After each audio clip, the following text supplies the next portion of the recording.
Hello my friends, and welcome to another unboxing video. Check out this bulb planter. This is pretty cool. It's stainless steel, got a nice wooden handle here. Also has measurements on the side for the depth, so if you want in centimeters or inches, yeah, we can just stab this into the ground, twist it out, and it's going to make a nice hole. We'll drop our bulb in there and then just cover it back up with the dirt. Let's go check it out and see how it works, my friends.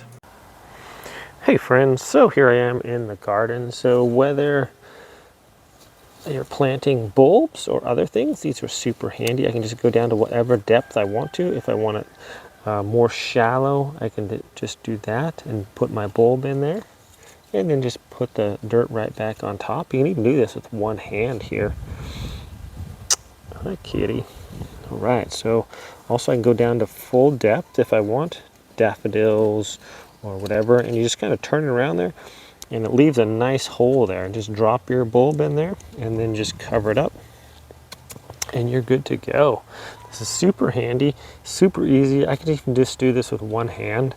So obviously it depends on your soil. If you have really hard soil, this won't be this easy.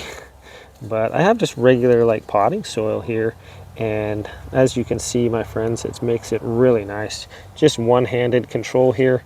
The stainless steel should last a long time. Shouldn't get rusty or anything like that. The handle is a good size here. I can push down relatively hard and twist back and forth, and it seems like it's rather strong. So thanks so much for watching. I think this will be a nice addition to our garden. Hope you guys have a wonderful day, and I'll see you all next time.